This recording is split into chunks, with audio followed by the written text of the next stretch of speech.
എൻ്റെ പേര് മരിയ. ഞങ്ങൾ കുന്നോത്തടവകയിൽ നിന്ന് വരുന്നു. 2 സാക്ഷ്യം പറയാൻ വേണ്ടിയിട്ടാണ് ഇപ്പോൾ ഇവിടെ വന്നിരിക്കുന്നത്. ആദ്യത്തേത് എൻ്റെ അമ്മയ്ക്ക് വേണ്ടിയിട്ടാണ്. അമ്മയ്ക്ക് 2 വർഷത്തോളമായിട്ട് മാറാത്ത യൂറിൻ ഇൻഫെക്ഷൻ ഉണ്ടായിരുന്നു.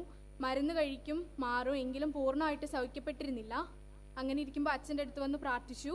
അച്ഛനൊരു പ്രാർത്ഥനയൊക്കെ എഴുതി കൊടുത്തു.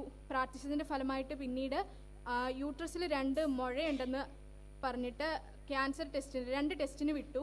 ആ സമയത്തൊക്കെ വല്ലാത്തൊരവസ്ഥയിലൂടെയായിരുന്നു കടന്നുപോയത്. അപ്പം കുഴപ്പമൊന്നും ഇല്ലെങ്കിൽ ആവലയിൽ വന്ന് സാക്ഷ്യപ്പെടുത്തിക്കോളാമെന്ന് പറഞ്ഞതിൻ്റെ ഫലമായിട്ട് 2 ടെസ്റ്റിൽ യാതൊരുവിധ കുഴപ്പമില്ല. അതുപോലെ ആ 2 വർഷത്തോളമായിട്ടുള്ള യൂറിൻ ഇൻഫെക്ഷൻ മാറി കിട്ടുകയും ഇപ്പോൾ യൂറിൻ ഇൻഫെക്ഷൻ ഒന്നും ഇല്ല. ഈശോയ്ക്ക് നന്ദി. രണ്ടാമത്തെ സാക്ഷ്യം എനിക്ക് വേണ്ടിയിട്ടാണ്. എൻ്റെ കണ്ണിൽ 5 വർഷമായിട്ടുള്ള ഒരു കുരു ഉണ്ടായിരുന്നു, മാറാതെ. ഡോക്ടേഴ്സിനെ കാണിച്ചിരുന്നെങ്കിൽ അത് മാറിയിരുന്നില്ല. അതുപോലെ മൂക്കിൽ ദശയും മൂക്കിൻ്റെ പാലം വളഞ്ഞിട്ടുമായിരുന്നു. അപ്പോൾ വെക്കേഷൻ്റെ സമയത്ത് അർജൻറ്റായിട്ട് ഓപ്പറേഷൻ ചെയ്യണമെന്ന് പറഞ്ഞിട്ടുണ്ടായിരുന്നു. പനിയൊക്കെ വന്നിട്ടുണ്ടെങ്കിൽ എനിക്ക് വെള്ളം പോലും ആ സമയത്ത് വായിൽ ഹോൾഡ് ചെയ്ത് വെക്കാൻ പറ്റത്തില്ല, ശ്വാസം മുട്ടും. ഒരു സ്പ്രേ ഒക്കെ അടിച്ചിട്ടായിരുന്നു അഡ്ജസ്റ്റ് ചെയ്തുകൊണ്ടിരുന്നത്. അപ്പോൾ അച്ഛൻ്റെ അടുത്ത് വന്നു പ്രാർത്ഥിച്ചപ്പോൾ അച്ഛൻ ഉമ്മിനീര് തൊട്ട് കണ്ണിലും മൂക്കിലൊക്കെ പ്രാർത്ഥിച്ചു.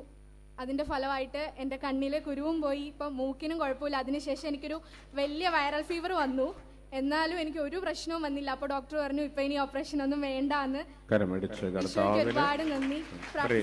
പ്രിയപ്പെട്ടവരെ, 5 വർഷമായിട്ട് കണ്ണിലുണ്ടായിരുന്ന കുരു, ഓപ്പറേഷൻ ചെയ്യണമെന്ന് പറഞ്ഞിരുന്ന മൂക്കിന്റെ പാലം വളഞ്ഞിരുന്നത്, മൂക്കിൽ ദശ വളർന്നിരുന്നത് ഒക്കെ കർത്താവ് അതുപോലെ ഈ സഹോദരിയുടെ അമ്മയുടെ 2 വർഷമായിട്ട് വിട്ടുമാറാതെ ഉണ്ടായിരുന്ന